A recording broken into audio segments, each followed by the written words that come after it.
Episode 44। वह उन संसाधनों का एक समूह बेचना चाहता है जो उसके लिए बेकार है और ज्वांग माओ और जी शियाओजी सबसे अच्छे विकल्प हैं। लेकिन उसे एक निश्चित मात्रा में ताकत भी दिखानी होगी, अन्यथा कुछ खतरे भी होंगे। यह किस गुरु ने इस दिव्य अमृत को परिष्कृत किया? जी शियाओजी ने कांपते हुए कहा। फैंग चेन ने कहा, मैंने इसे परिष्कृत किया। जैसे ही ये शब्द निकले, पूरा स्थान सन्नाटे में डूब गया। झाओ शिमाई की नम आंखें और भी चमकदार हो गईं, और वह पूरी तरह से फैंग चेन की छोटी सी क्रश बन गई। असंभव! युन झाओ ने सीधे चिल्लाकर कहा, आप कितने साल के हैं? आप 5वीं श्रेणी के अमृत को कैसे परिष्कृत कर सकते हैं? दिव्य अमृत की तो बात ही छोड़िए। फैंग चेन ने अपना बायां हाथ थोड़ा ऊपर उठाया और एक दिव्य शक्ति तुरंत उसके हाथ में प्रकट हुई, जो उसके नियंत्रण में इच्छानुसार बदल रही थी। ये हाथ अकेले ही यह सिद्ध कर सकता है कि वह जादुई गोली को परिष्कृत कर सकता है। उन्होंने कहा, सिर्फ इसलिए कि तुम यह नहीं कर सकती, इसका मतलब यह नहीं है कि दूसरे भी ऐसा नहीं कर सकते। समझती हो, पोती? आप? युन झाओ का चेहरा गुस्से से लाल हो गया और उसकी बड़ी बड़ी पानी भरी आंखें आंसुओं के कगार पर थीं।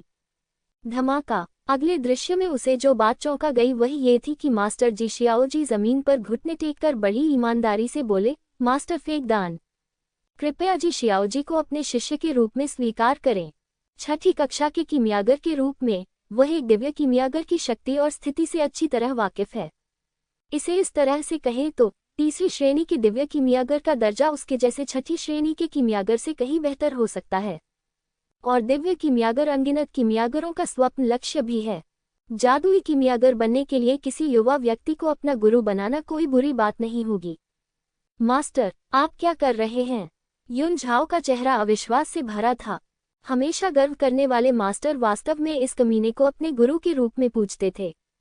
एक तरफ ज्वांग माओ भी आश्चर्यचकित था, लेकिन उसे अपने पुराने दोस्त के चरित्र की कुछ समझ थी। एक बार जब जादुई गोली के लिए उसकी इच्छा पागलपन के बिंदु पर पहुंच गई, तो वह इतनी आसानी से फैंग चेन को कैसे जाने दे सकता था, जो जादुई गोली को परिष्कृत करना जानता था। फैंग चेन ने थोड़ा सा भौहें सिकोड़ते हुए कहा, उठो, मैं शिष्य स्वीकार नहीं करूंगा। भले ही इसका मतलब पंजीकृत शिष्य बनना हो, मैं ऐसा करने को तैयार हूं। जी शियाओजी ने ईमानदारी से फैंग चेन से विनती की, लेकिन फैंग चेन ने फिर भी अपना सिर हिलाया और कहा, इससे अधिक कहने की आवश्यकता नहीं है, मैं शिष्य स्वीकार नहीं करूंगा। जी शियाओजी ने निराशा और क्षति दर्शाई। ये देखकर फैंग चेन को पता चल गया कि जी शियाओजी एक शुद्ध कीमियागर थे।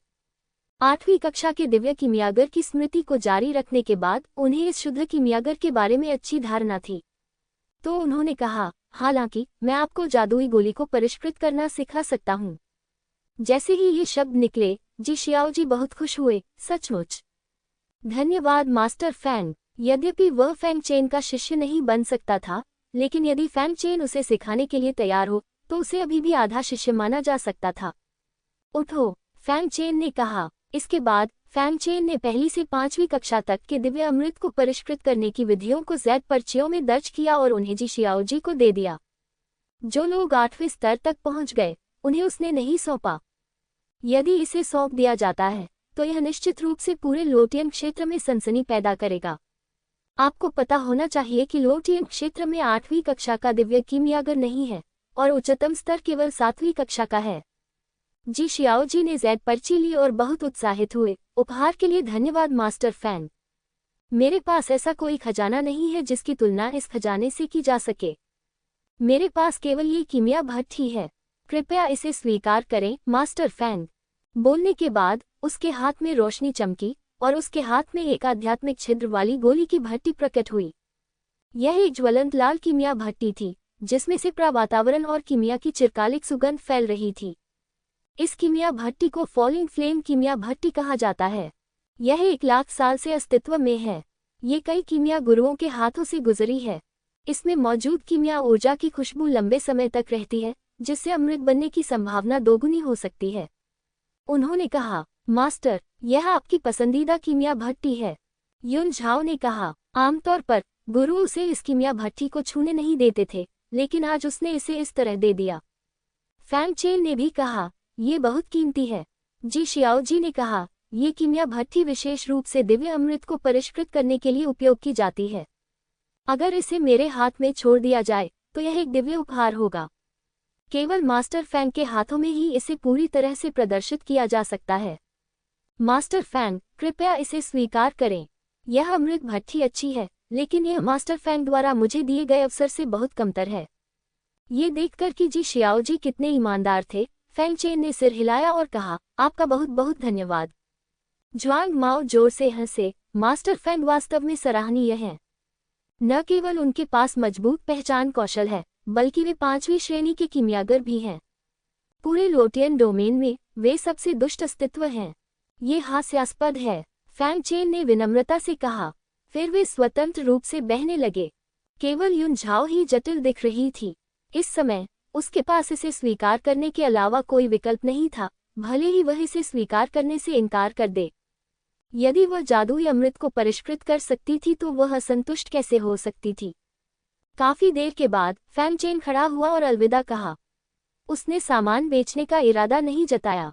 यह इस बात पर निर्भर करेगा कि आगे दोनों का प्रदर्शन कैसा रहता है, उसके बाद ही वह सामान बेचेगा। जाने से पहले फैंग चेन ने युन झाओ को देखा और कहा, पोती, दादाजी चले गए हैं। ऐसा कहने के बाद वह झाओ शिमाई के साथ चले गए जो शर्मिंदा दिख रहे थे। युन झाओ का चेहरा शर्म से लाल हो गया था और वह बहुत क्रोधित था। गुरु, उसे देखो, वह अपने शिष्यों का फायदा उठा रहा है। छोटी दोस्त मेंग, मैं तुम्हारा फायदा कैसे उठा सकता हूँ? जी शियाओजी ने युन झाओ को घूरते हुए कहा, छोटी दोस्त मेंग और मैं एक ही पीढ़ी के हैं, यानी तुम्हारे दादा की पीढ़ी के, तो मैं तुम्हारा फायदा कैसे उठा सकता हूँ?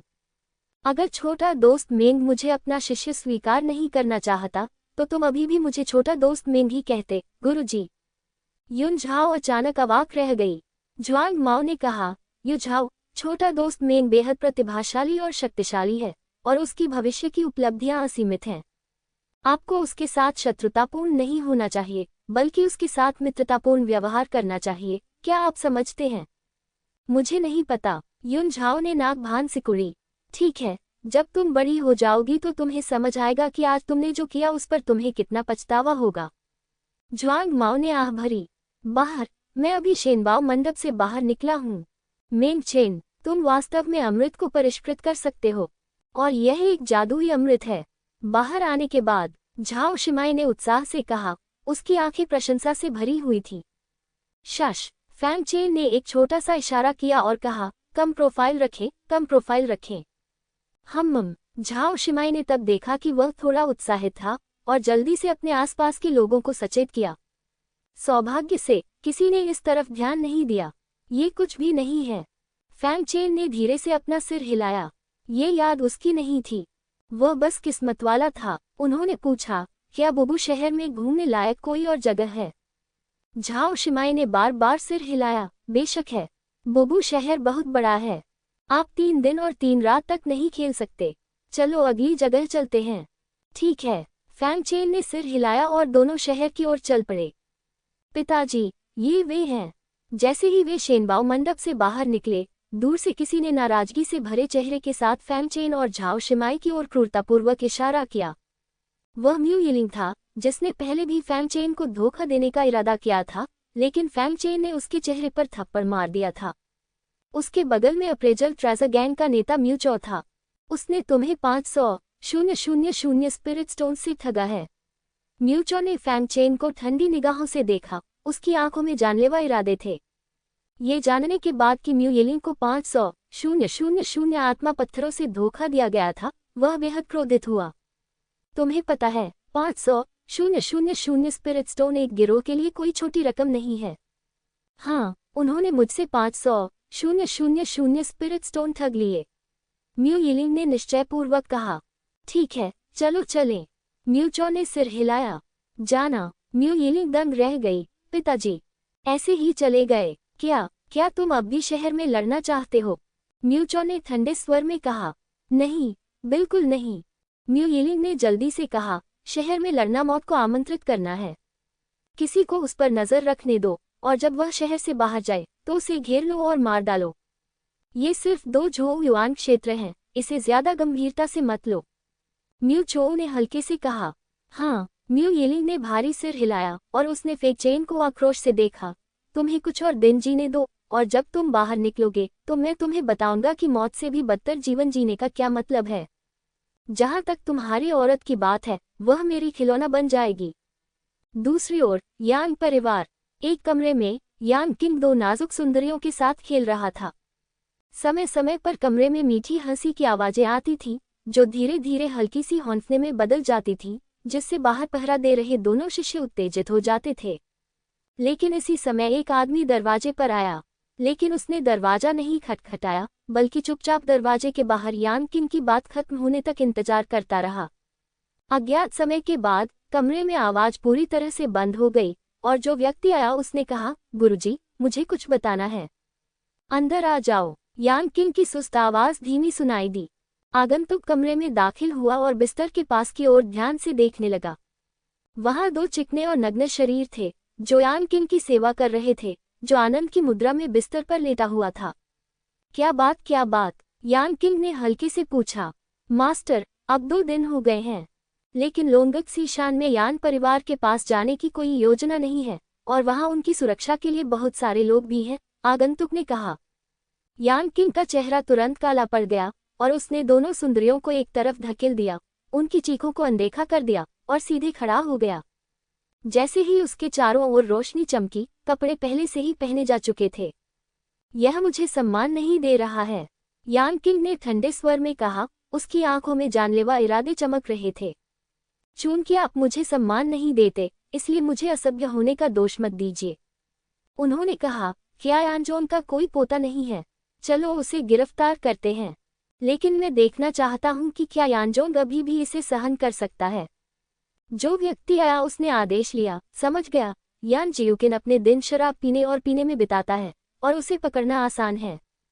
मैं अभी किसी का इंतजाम करता हूँ वगैरह। यान किंग ने उसे रोका और कहा, क्या ज़ियाओमायर नाम की कोई और नहीं है? वह यानसोंग की धर्मपोती है। हमने उसे भी पकड़ लिया और मेरे पास ले आए।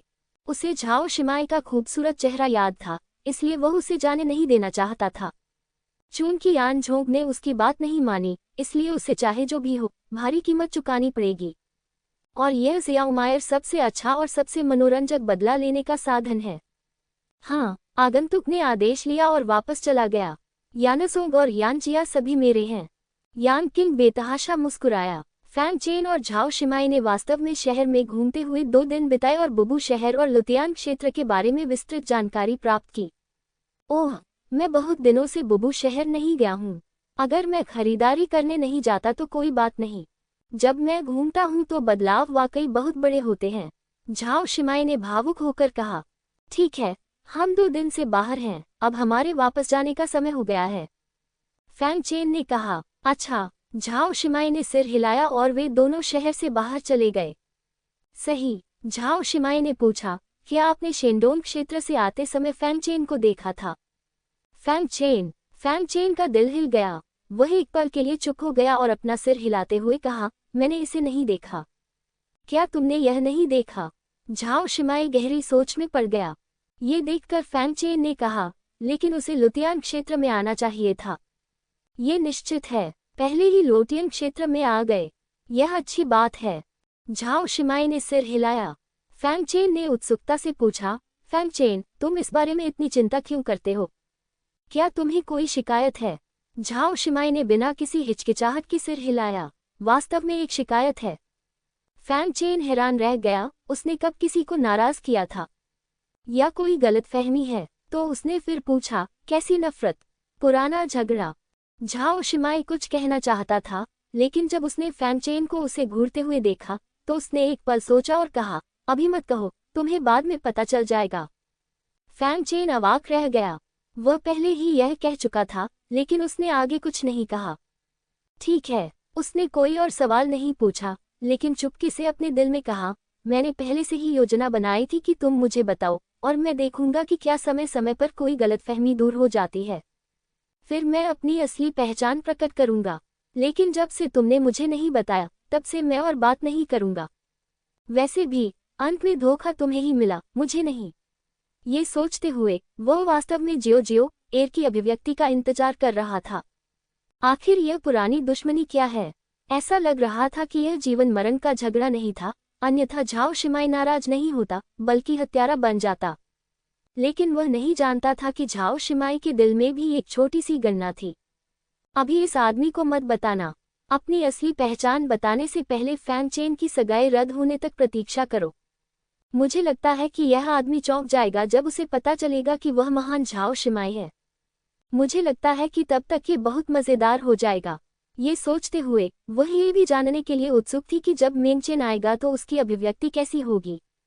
वे दोनों अपनी अपनी योजना के साथ बुबू शहर से निकले और यान परिवार की ओर चल पड़े। लेकिन जब वे एक पहाड़ी के ऊपर से भाग निकले तो उनके चेहरे तुरंत ठंडे हो गए। सभी लोग, चूंकि आप हमारे लिए यहाँ हैं, तो छिपना बंद करें, फैंग चेन ने ठंडे स्वर में कहा। लेकिन वहां सन्नाटा था और किसी ने कोई जवाब नहीं दिया। ये देखकर फैंग चेन ने अपनी हथेली को तलवार में बदल दिया, तलवार की धार को काट दिया और घने जंगल में गिर गया। अचानक एक काली छाया वार से बचते हुए उसमें से निकल गई। तुम वास्तव में हमें खोजने में सक्षम हो बेटा, तुम्हारी सतर्कता काफी मजबूत है। कुल 10 आकृतियां विभिन्न स्थानों से घने जंगल से बाहर निकलीं। नेता एक मजबूत आदमी था जिसके शरीर पर एक निशान था, जो आश्चर्य से फैंग चेन को देख रहा था। फैंग चेन ने इन 10 लोगों को देखा। वे सभी झोउ युआन दायरे के 6ठे या 7वें स्तर पर थे। सबसे मजबूत व्यक्ति निशान वाला मजबूत आदमी था, जिसकी ताकत झोउ युआन दायरे के 8वें स्तर पर थी। बेटा, मैं तुम्हें जीने का एक मौका दूंगा। अब घुटने टेको और 3 बार मुझे प्रणाम करो, फिर बाहर निकल जाओ, जख्मी आदमी ने अहंकार से कहा। अन्य लोग भी फैंग चेन को मजाक भरी नजरों से देख रहे थे, खासकर झाओ शिमाई की ओर उनकी नज़र, जो कामुकता से भरी हुई थी। फैंग चेन ने ठंडे स्वर में पूछा, तुम्हें यहाँ किसने भेजा? उनके पास वापस जाने का यही एकमात्र रास्ता है और यह स्पष्ट है कि दूसरा पक्ष उनका इंतजार कर रहा है। ये देखकर कि फैंग चेन ने उसकी बातों को नजरअंदाज कर दिया, जख्मी आदमी अचानक ठंडा हो गया। लड़के, चूंकि तुम जीने का मौका नहीं देना चाहते हो, तो मेरे लिए मरने के लिए तैयार हो जाओ। वह बहुत आलसी था और बकवास करना जारी नहीं रख सकता था। जब वह लोगों को अंदर घुसने और फैंग चेन को मारने देने वाला था, तो फैंग चेन के पीछे 10 से अधिक आकृतियां दिखाई दी। जख्मी आदमी का चेहरा थोड़ा बदल गया। क्या ये हो सकता है कि फैंग चेन और अन्य लोगों की ओर से अतिरिक्त बल आ गया है? फैंग चेन और झाओ शिमाई ने भी थोड़ा सा भौहें सिकुड़ते हुए पीछे देखा। ये वे हैं, नेता ने फैंग चेन को देखकर जोर से चिल्लाया। यह म्यू यिलिंग था जो फैंग चेन को अपमानित करना चाहता था, लेकिन फैंग चेन ने उसके चेहरे पर थप्पड़ मार दिया। वह अपने साथ जो साधक लाया था, वे मूलतः जोयुआन क्षेत्र के 5वें या 6ठे स्तर पर थे और सबसे शक्तिशाली साधक 8वें स्तर पर था। म्यू यिलिंग के चेहरे पर एक क्रूर भाव था। वह लोगों को शहर के गेट पर निगरानी रखने के लिए भेज रहा था, ताकि फैंग चेन के शहर छोड़ने का इंतजार कर सके। उसने अभी अभी सुना था कि फैंग चेन शहर छोड़कर जा रहा है, इसलिए वह उसका पीछा करने के लिए इंतजार नहीं कर सका और अंततः उसे पकड़ लिया। वह लोगों को फैंग चेन को मांस के पेस्ट में काटने का आदेश देना चाहता था, लेकिन जब उसने देखा कि उसके सामने लगभग 10 लोग हैं, तो उसका चेहरा थोड़ा बदल गया और वह तुरंत रुक गया। ये लोग कौन हैं? क्या ये लड़के के लोग हैं?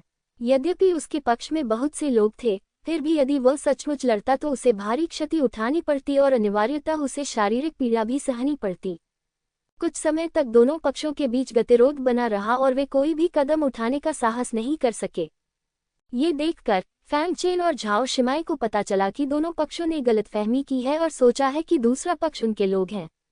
यदि वे इस समय कुछ तरकीबें अपनाएं तो वे दोनों पक्षों को एक दूसरे की हत्या करने पर मजबूर कर सकते हैं।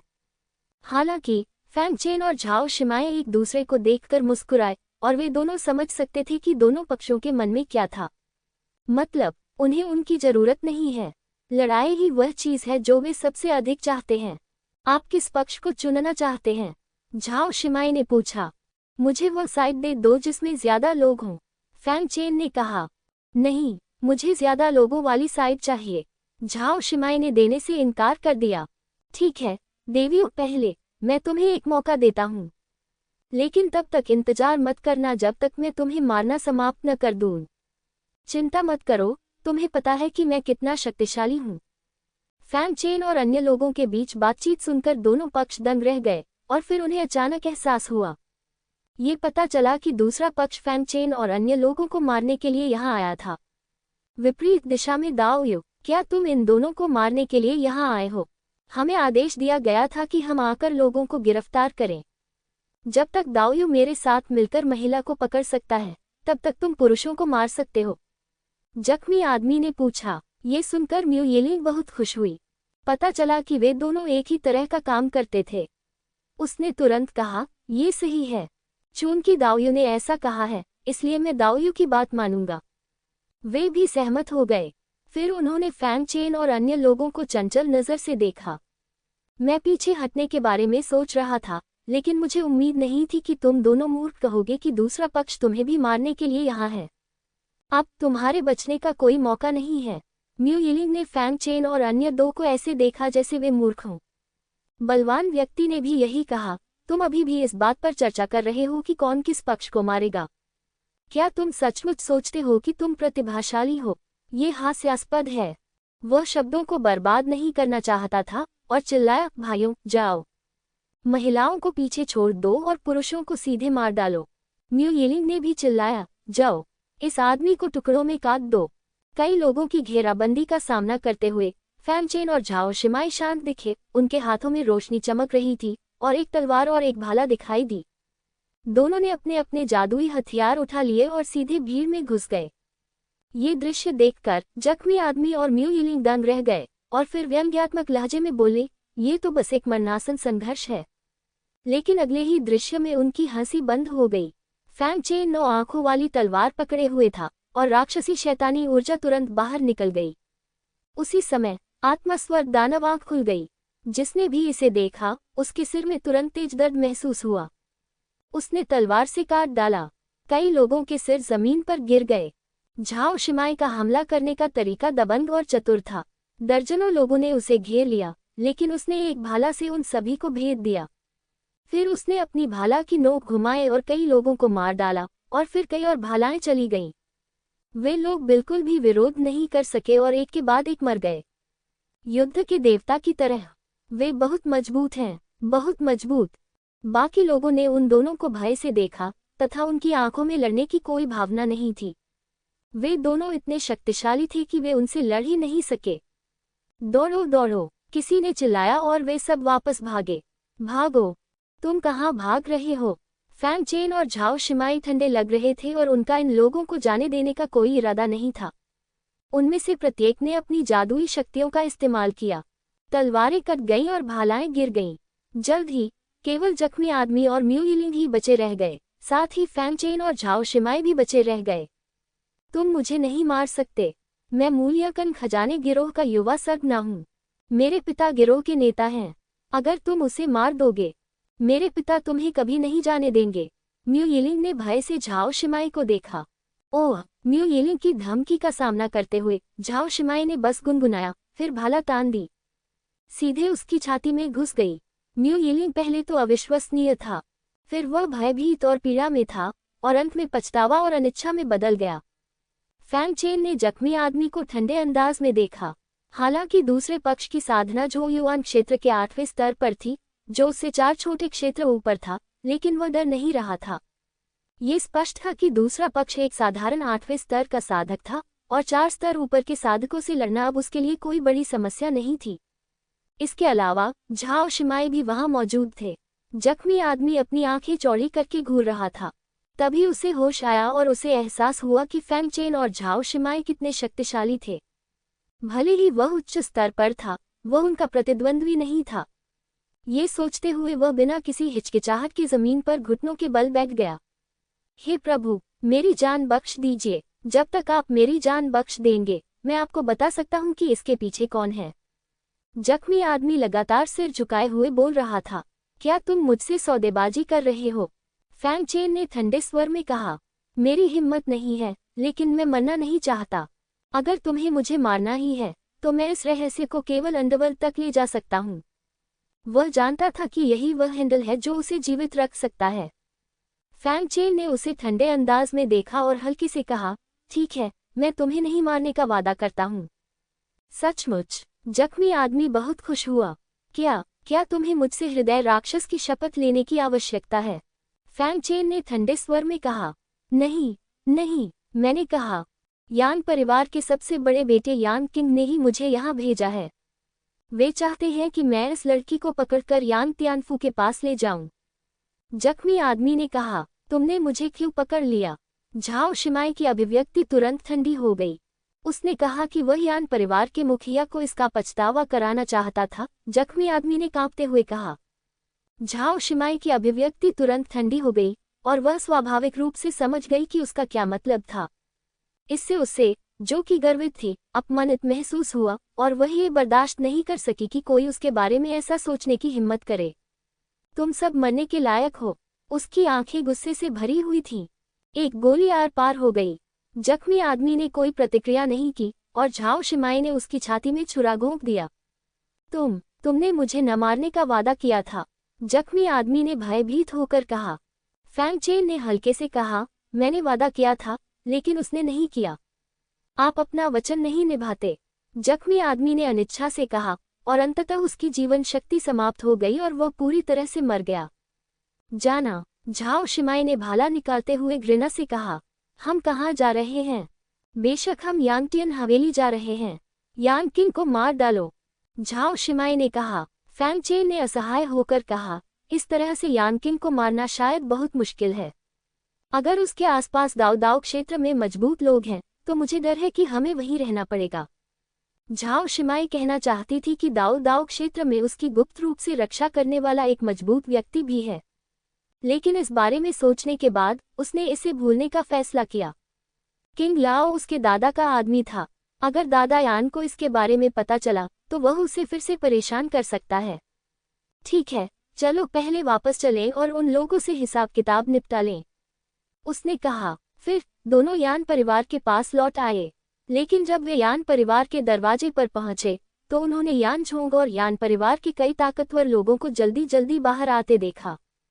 झाओ शिमाई ने ये देखा और जल्दी से आगे बढ़े। दादाजी यान, क्या हुआ? यान झोंग ने देखा कि यह झाओ शिमाई था और पूछा, शियाओ माई, क्या आप पर भी हमला हुआ है? वह झाओ शिमाई की सुरक्षा के बारे में चिंतित नहीं था, न केवल झाओ शिमाई की ताकत के कारण बल्कि किंग लाओ के कारण भी, जो अंधेरे में उसकी रक्षा कर रहा था। झाओ शिमाई ने सिर हिलाया। हाँ, ये यान परिवार ही है जो मुझे गिरफ्तार करना चाहता है, यान झोंग ने कहा। जियुकिन को यान परिवार ने गिरफ्तार कर लिया है और मैं अब जियुकिन को बचाने के लिए यान परिवार के पास जाने की तैयारी कर रहा हूँ। क्या मैं तुम्हारे साथ चलूंगा? झाओ शिमाई ने कहा। हालांकि वह यान जियुकिन को पसंद नहीं करता था, लेकिन यह मामला दादाजी यान से संबंधित था, इसलिए उसे वैसे भी जाना पड़ा। ठीक है, यान झोंग ने मना नहीं किया, इसलिए लोगों का एक समूह आक्रामक तरीके से यान परिवार के पास गया। यान परिवार, क्या स्कार, वह बेकार है। इतने सारे लोगों के साथ एक औरत भी वापस नहीं ला सकता, उसका क्या उपयोग है? यान किंग का चेहरा बहुत बदसूरत था, यहाँ तक कि उसके यान परिवार के लिए भी। एक ही समय में 10 मध्य से अंतिम झोंग युआन क्षेत्र साधकों को खोना बहुत बड़ी क्षति थी। लेकिन भूल जाओ, यान झोंग के पोते को पकड़ने के लिए ये काफी है। मुझे लगता है कि बूढ़ा आदमी बहुत चिंतित होगा। इस बार मैं देखना चाहता हूँ कि क्या तुम अभी भी टिक सकते हो, उसने व्यंग्य किया। युवा मास्टर, एक नौकर दरवाजे के बाहर से भागता हुआ आया और घबरा कर बोला, युवा मालिक, यान झोंग यान परिवार के शीर्ष नेताओं के साथ हमारे घर आ रहा है। जब यान किंग ने ये सुना तो वह डरा नहीं बल्कि खुश हुआ। यही वह है जिसका हम अब इंतजार कर रहे हैं। जाओ और मेरे पिता से कहो कि बूढ़ा आदमी शांत नहीं बैठ सकता। हाँ, नौकर तुरंत खबर देने गया। यान किंग ने अपनी बाहें हिलाई और हल्के से कहा, आओ, बूढ़े आदमी से मिलने के लिए मेरे पीछे आओ। हाँ, उसके आदमी उसके पीछे पीछे यान परिवार के द्वार तक आए। यान झोंग के कार्यों ने तुरंत कई लोगों का ध्यान आकर्षित किया। आखिरकार यान परिवार और यान परिवार बुबू शहर के बाहर दो प्रमुख परिवार हैं और उनकी ताकत बेहद मजबूत है। कई लोगों ने इसका अनुसरण किया और शो देखने की योजना बनाई। यान झोंग यान परिवार के द्वार पर आया और दहाड़ते हुए बोला, यांग मुमिंग, बाहर आओ और मुझसे मिलो। यांग मुमिंग यान परिवार के वर्तमान मुखिया हैं। यान परिवार का मुखिया इतना क्रोधित क्यों है? शायद कुछ बड़ी बात हुई है। मुझे लगता है कि यान परिवार ने फिर से यान परिवार के साथ कुछ किया है। ये पहली बार नहीं है। हाँ, मुझे नहीं पता कि इस बार यान परिवार ने यान परिवार के साथ क्या किया, लेकिन इससे यान परिवार का मुखिया बहुत नाराज हो गया। आसपास के लोग इस बारे में चर्चा कर रहे थे। ये पहली बार नहीं है कि यान परिवार ने यान परिवार को स्थानांतरित किया है। चून की बुबू शहर की बड़ी ताकतें उनका समर्थन कर रही हैं, इसलिए यान परिवार अधिक से अधिक अभिमानी हो गया है। न केवल यान परिवार, बल्कि आसपास के अन्य कमजोर परिवारों के संसाधन भी इसके द्वारा निगल लिए गए हैं। ऐसा लगता है कि यान परिवार बुबू शहर के बाहर के सभी संसाधनों को सीधे अपने हाथों में लेने का इरादा रखता है। मैं कहता हूँ, यान परिवार के मुखिया, आप इतने नाराज क्यों हैं?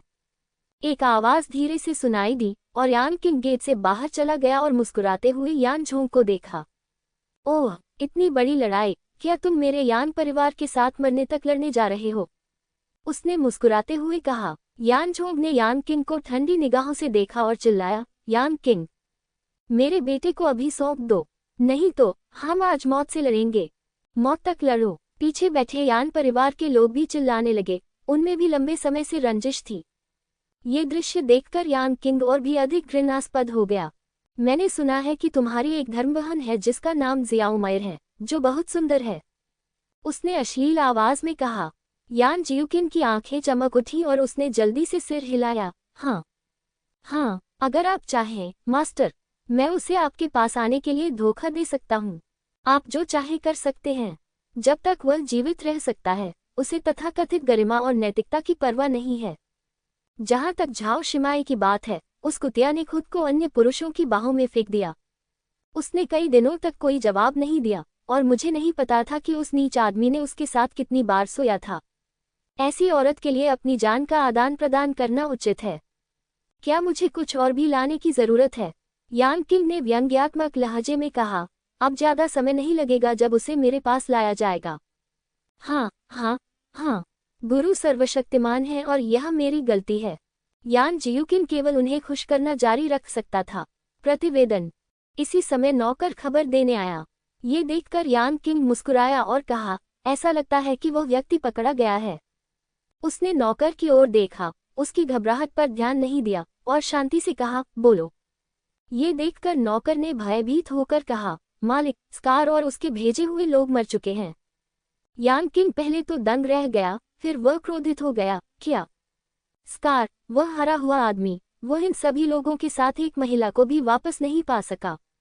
विस्मयादिबोधक चिन्ह। उसका चेहरा बहुत बदसूरत लग रहा था। भले ही उसके यान परिवार ने एक समय में 10 मध्य से अंतिम झो युआन क्षेत्र साधकों को खो दिया हो, फिर भी ये बहुत बड़ी क्षति होगी। ये सोचते हुए उसने यान जियुकिन को भयंकर नजरों से देखा। ये सब तुम्हारी वजह से है, कमीने। मैंने बहुत से लोगों को खो दिया। उसने यान जियुकिन को मुक्का मारा और लात मारी, लेकिन सौभाग्य से वह जानता था कि उसे उसकी जान बख्शनी है, इसलिए उसने उसे नहीं मारा।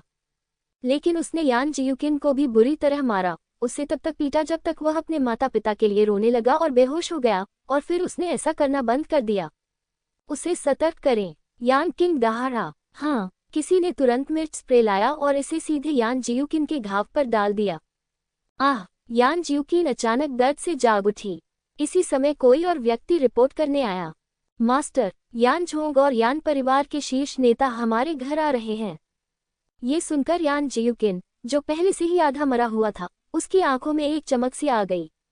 उसे पता था कि उसके दादा उसे बचाने आए हैं, लेकिन यान किंग द्वारा फिर से पीटे जाने के डर से उसने कोई भी कदम उठाने की हिम्मत नहीं की। जब यान किंग ने ये सुना, तो वह डरा नहीं बल्कि खुश हुआ। यही तो हम इंतजार कर रहे थे। वह बूढ़ा आदमी अब और शांत नहीं बैठ सकता। यान क्विंग।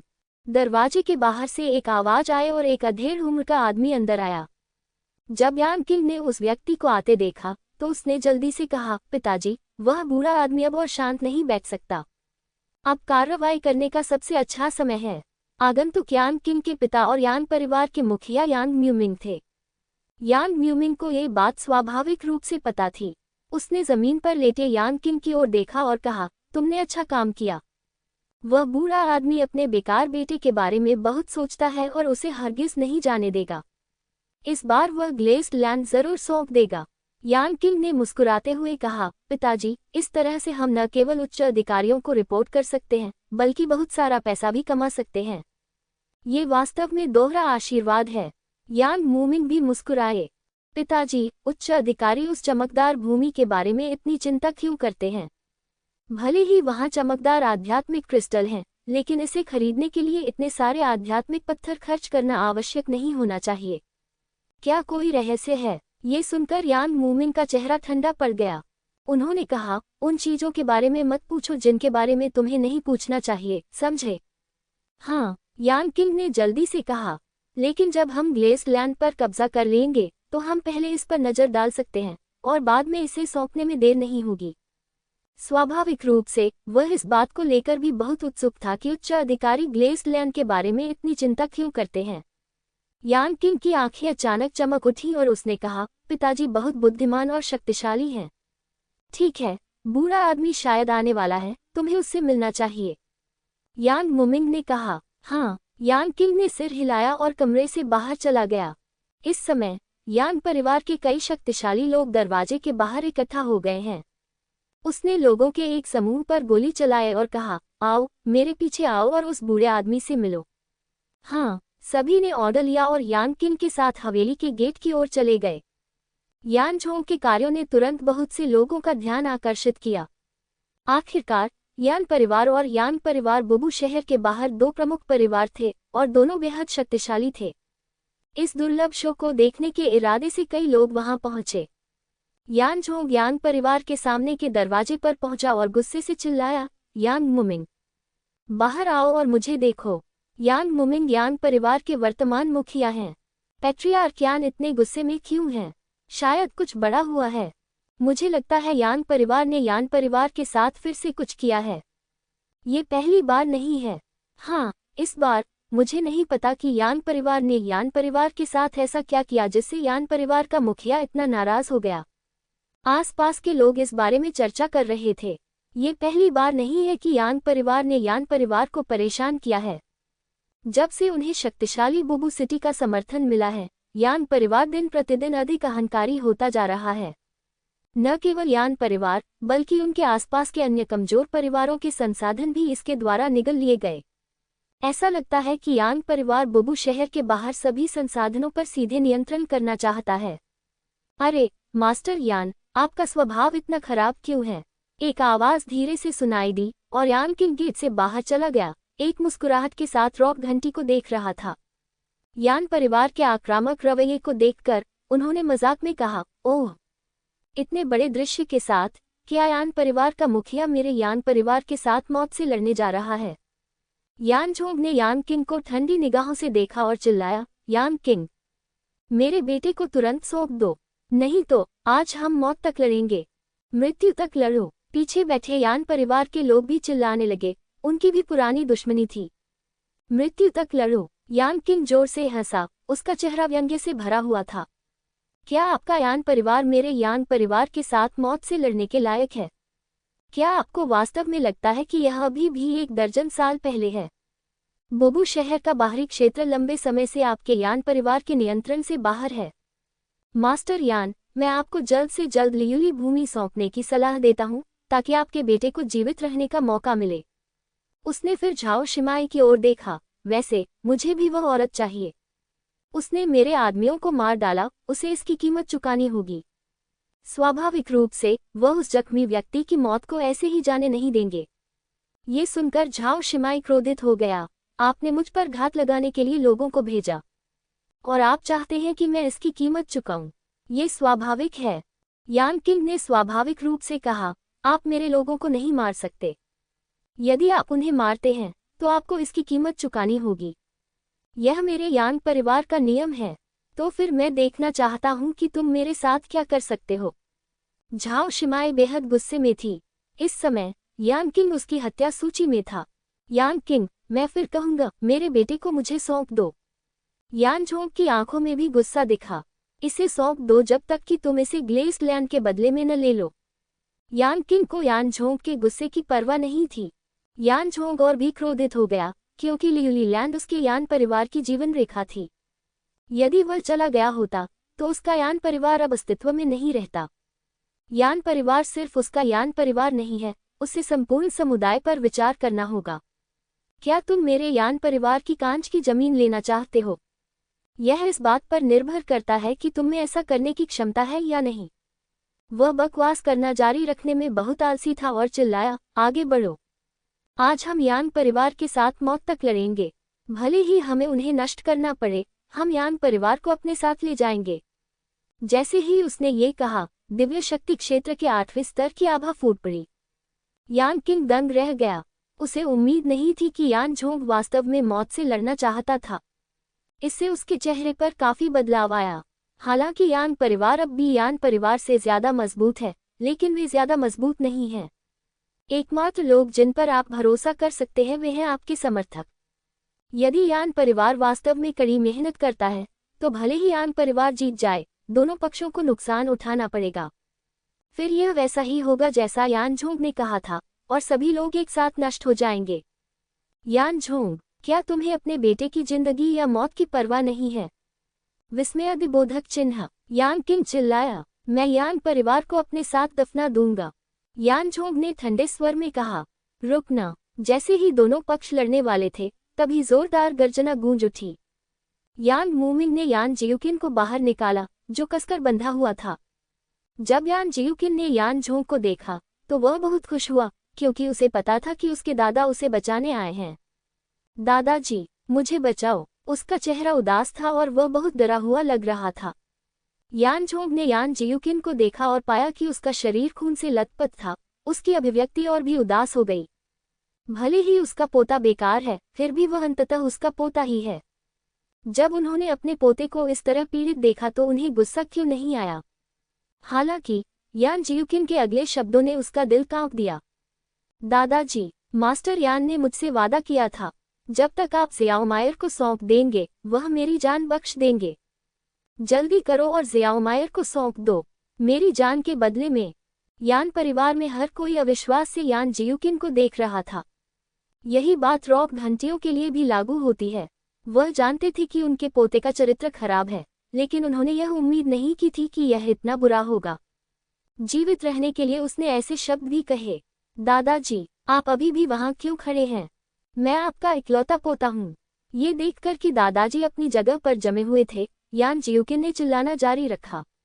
हा हा हा हा। यान मूमिंग लगातार हंसते रहे और यानजोंग की ओर मजाक करते हुए कहा, यानजोंग, यह आपका अच्छा पोता है। हा हा हा। दादाजी, मुझे बचा लीजिए, बस उसे मुझे सौंप दीजिए। वह तो आपकी धर्म पोती है। मैं आपका जैविक पोता हूँ। यान जियुकिन फिर चिल्लाया, चुप रहो। यानजोंग इतना क्रोधित था कि उसकी नसें फूल गईं, और वह चाहता था कि वह अपने नाजायज पोते को वहीं पीट पीट कर मार डाले। उसने यान मूमिंग को घूरते हुए चिल्लाया, क्या तुम्हारा यान परिवार ही ऐसी गंदी हरकतें करने में सक्षम है? यान मूमिंग ने इसे गंभीरता से नहीं लिया और एक फीकी मुस्कान के साथ कहा, यानजोंग, बोबू शहर के बाहर केवल ये संसाधन है। अगर हम उनके लिए हर तरह से नहीं लड़ते हैं, तो हम कैसे जीवित रह सकते हैं और मजबूत बन सकते हैं? और आपका यान परिवार बस स्थिरता चाहता है, इसलिए आपको इतने सारे संसाधनों पर कब्जा करने की आवश्यकता क्यों है? संसाधन कहाँ हैं? क्या लियुली भूमि को ईमानदारी से सौंपना बेहतर नहीं होगा? यह इस बात पर निर्भर करता है कि आपके यान परिवार में ये क्षमता है या नहीं। यान जोंग ने गुस्से से कहा। हे, यान म्यूमिंग ने कहा, आपके यान परिवार को अच्छी तरह से पता होना चाहिए कि क्या हमारे यान परिवार में ये ताकत है। उन्होंने गर्व से कहा, मैंने यान परिवार के पीछे की ताकतों को यहाँ जो कुछ हो रहा है, उसके बारे में सूचित कर दिया है। क्या आपको लगता है कि आपके यान परिवार में अभी भी आशा है? ये सुनकर यान जोंग का चेहरा थोड़ा काला पड़ गया, लेकिन जल्द ही वह बहुत दृढ़ हो गया। तो क्या हुआ? भले ही शेनबाओ मंडप आज आपकी रक्षा करता है, मैं चाहता हूं कि आप जान लें कि मेरा यान परिवार कोई ऐसा व्यक्ति नहीं है जिसके साथ खिलवाड़ किया जा सके। वह गुस्से से चिल्लाया, जाओ, यान परिवार से लड़ो। यान मूमिंग का चेहरा थोड़ा बदल गया और वह चिल्लाया, क्या आप अपने पोते की जान नहीं चाहते? मैं, यान परिवार का वंशज, जीवन या मृत्यु से नहीं डरता। यानजोंग दहाड़ा और फिर उसकी सांसें फूट पड़ीं। यान मूमिंग की ओर दौड़ो। यान मूमिंग के चेहरे पर थोड़ा बदलाव आया। यानजोंग शरीर साधना और दिव्य शक्ति के 8वें स्तर पर था।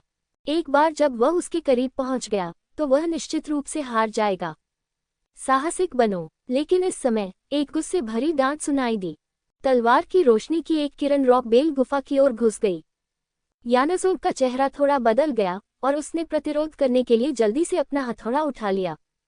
टकराना, लेकिन वह फिर भी दूर चला गया, जिससे यान परिवार में सभी की गति प्रभावित हुई और एक के बाद एक रुक गए। दादाजी यान, झाओ शिमाई का दिल दहल गया और वह जल्दी से रॉकबेल की मदद करने के लिए चला गया। मैं ठीक हूँ, यानसोंग ने अपना हाथ हिलाया। उसका भौतिक शरीर दिव्य शक्ति के क्षेत्र में अत्यंत शक्तिशाली था। उसे एक झटके में चोट पहुंचाना आसान नहीं था। उन्होंने उस व्यक्ति की ओर देखा जिसने कार्रवाई की थी। वह एक अधेड़ उम्र का आदमी था जिसके सफ़ेद बाल लहरा रहे थे। उसके हाथ में एक लंबी तलवार थी, लंबे कपड़े पहने हुए था और वह सीधा खड़ा था। सबसे भयानक बात यह है कि उससे जो आभा निकलती है वह प्रथम श्रेणी के गुरु स्तर के विशेषज्ञ जैसी है। उसके सामने एक और व्यक्ति खड़ा था। ये व्यक्ति कुछ मोटा था और उसका चेहरा दयालु था, लेकिन उसकी थोड़ी सिकुड़ी हुई आंखें विश्वासघात प्रकट कर रही थीं। दुकानदार वांग जिनफू, आप आखिरकार यहाँ आ गए। यांग मुमिंग आगंतुक को देखकर बहुत खुश हुए। जो व्यक्ति आया था वह कोई और नहीं बल्कि शेनबाओ मंडप का दुकानदार वांग जिनफू था। जहां तक इस शक्तिशाली गुरु की बात है तो वह शेनबाओ मंडप के वरिष्ठ बु यंगवेई हैं। वांग जिनफू ने आलस से सिर हिलाया और पूछा, क्या हुआ? यांग म्यूमिंग ने तुरंत कहा, दुकानदार वांग, यान परिवार अंधाधुंध है।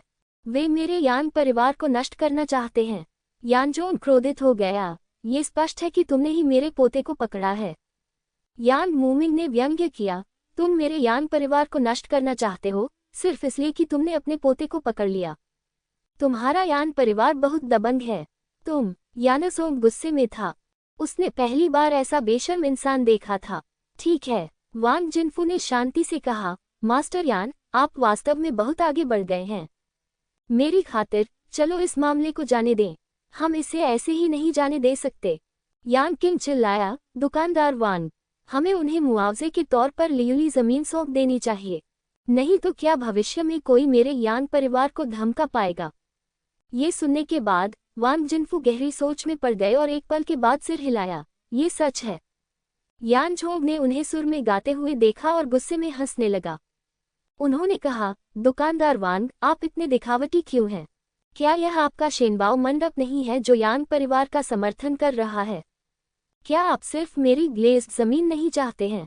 उजागर होने पर वांग जिनफू नाराज नहीं हुआ, बल्कि थोड़ा मुस्कुराया। इस मामले में चलो स्पष्ट रहें, मास्टर यान। आपके यान परिवार की ताकत के साथ इस लियुली भूमि की रक्षा करना बिल्कुल असंभव है। इसे सौंपना बेहतर है। दिव्य खजाना मंडप के हाथों में कुछ अनावश्यक बलिदानों से बचा गया है ना? मैं ये भी समझता हूँ कि आपका यान परिवार अपनी वर्तमान स्थिति प्राप्त करने के लिए इस लियुली भूमि पर निर्भर करता है, लेकिन मैं इसकी गारंटी दे सकता हूँ, जब तक यान परिवार लियुली भूमि सौंप देता है तब तक हमारा शेनबाओ मंडप भविष्य में आपके यान परिवार की सुरक्षा की गारंटी दे सकता है। इसके बारे में आपका क्या कहना है? ये सुनकर यान परिवार के कई लोगों ने झिझक दिखाई। वे मौत तक लड़ना नहीं चाहते, क्योंकि ऐसा करने से यान परिवार मारा जाएगा और उनका नाश हो जाएगा। यदि कोई बेहतर विकल्प मौजूद है तो उन्हें मौत तक क्यों लड़ना चाहिए? यानजोंग भी हिचकिचा रहा था। परिवार के मुखिया के रूप में उसे परिवार का ख्याल रखना था। दादाजी, आप अभी भी किस बारे में सोच रहे हैं? वादा, यान जियुकिन चिल्लाया। शेनबाओ मंडप की सुरक्षा के साथ क्या वह भविष्य में बुबू शहर में अधिक समृद्ध रूप से नहीं रह पाएगा? वांग जिनफू ने ये सब देखकर मुस्कुराया और मन ही मन उपहास किया। शरण, हाँ, जब हम लियुली भूमि पर कब्जा कर लेंगे तो आपके यान परिवार के जीवन और मृत्यु की परवाह कौन करेगा? हे, न केवल यह अवसर व्यर्थ होगा, बल्कि मंडप मास्टर ने लियुली भूमि के लिए मुझे जो 7 मिलियन आध्यात्मिक पत्थर खरीदे हैं, उनका उपयोग मैं अपनी आय के लिए भी कर सकता हूँ। ये वास्तव में मेरी जेब में बहुत बड़ा लाभ है। वह मन ही मन खुश था। झाओ शिमाई ने वांग जिनफू की विश्वासघाती मुस्कान देखी और जान गया कि वह उस पर कभी भरोसा नहीं कर सकता। उसने फैंग चेन की तरफ देखा। फैंग चेन ने मैया की निगाहों को देखा और धीरे से अपना सिर हिलाया। उन्होंने दूसरे पक्ष की बात पर भी विश्वास नहीं किया। क्या आपको सूचित किया गया है? झाओ शिमाई ने पूछा। सूचित कर दिया गया है, वह जल्द ही यहाँ आ जाएगा। फैंग चेन ने सिर हिलाया। उसके मुंह में ये सूचना ज्वांग माओ को बताने के लिए थी, जिसने पिछली बातचीत के दौरान फैंग चेन को एक जेड पट्टिका दी थी। इस जेड टैबलेट का उपयोग संदेश भेजने के लिए किया जाता है। उसने ज्वांग माओ को यहाँ हुई हर बात बताई। मास्टर यान, क्या आप इसके बारे में ध्यान से सोच सकते हैं? वांग जिनफू ने अधीरता से कहा जब उसने देखा कि यानझोंग हिचकिचा रहा था। हमें अभी भी कुछ चर्चा करनी है, यानझोंग ने कहा। चर्चा? मास्टर यान, चर्चा करने की क्या जरूरत है? अगर आप अभी सहमत नहीं हुए तो भविष्य में ऐसा अच्छा अवसर नहीं मिलेगा। आगे क्या होगा, इस बारे में आपको बिल्कुल स्पष्ट होना चाहिए। वांग जिनफू ने आधे अधूरे अंदाज में कहा। ये सुनकर यान झोंग का दिल कांप उठा। एक क्षण की चुप्पी के बाद अंततः उसने आह भरी। वह नहीं चाहता था कि यान परिवार मर जाए, इसलिए अब उसके पास बचने का मौका तभी था जब वह सहमत हो। मैं दादाजी यान सहमत नहीं है। जब वह सहमत होने ही वाला था तो झाओ शिमाई ने उसे बीच में रोक दिया। झाओ शिमाई ने कहा, वह अकेले इतने बड़े मामले पर निर्णय नहीं ले सकते और मौखिक वादों पर विश्वास नहीं किया जा सकता। चट्टान की घंटी कांप उठी। हाँ, वह दूसरे पक्ष पर इतनी आसानी से कैसे भरोसा कर सकता था, जबकि यह स्पष्ट था कि दूसरा पक्ष ही दुश्मन था जो उसके यान परिवार को नष्ट करना चाहता था। वांग जिनफू को उस समय बहुत गुस्सा आया जब उसने देखा कि लियुली की जो जमीन उसे मिलने वाली थी वह एक लड़की के कारण गायब हो गई। बोल्ड, तुम्हें यहाँ बोलने का अधिकार है। ऐसा कहने के बाद उसने इशारा किया और कई युआन के मोती झाओ शिमाई की ओर झपटे। यदि यह झाओ शिमाई को लग जाए तो 90% मामलों में उसकी मृत्यु हो जाएगी। यानजोंग ने ठंडी सांस ली और अपने हाथ की एक लहर से युवांजू को टुकड़ों में तोड़ दिया। दुकानदार वांग, इस जूनियर पर हमला करना अच्छा नहीं है, उसने ठंडे स्वर में कहा। वांग जिनफू ने इसे गंभीरता से नहीं लिया। इसके बजाय उसने ठंडी आवाज में कहा, ऐसा लगता है कि यान परिवार का मुखिया यान परिवार को नष्ट होते देखना चाहता है। यानजोंग का चेहरा उदास था। यांग मूमिंग ने व्यंग्य करते हुए कहा, दुकानदार वांग, आपने उन्हें जो अवसर दिया है वे उसका मूल्य नहीं समझते, इसलिए उनसे बकवास बातें क्यों करते हो? दुकानदार वांग, वह शेनबाओ मंडप को भड़का रहा है, बस उसे नष्ट कर दो। यांग किंग ने भी कहा, ठीक है, तुम सही हो। चूंकि यान परिवार नष्ट होना चाहता है तो चलो इसे नष्ट कर देते हैं। वांग जिनफू कुछ भी कहने में बहुत आलसी लग रहे थे। बू यंग वेई, जो अब तक चुप थी, फिर से बोल पड़ी और कार्रवाई के लिए तैयार हो गई। अचानक यान परिवार में सभी लोग घबरा गए। यदि मास्टर स्तर का विशेषज्ञ कार्रवाई करता है तो यान परिवार के पास विरोध करने का कोई मौका नहीं होगा।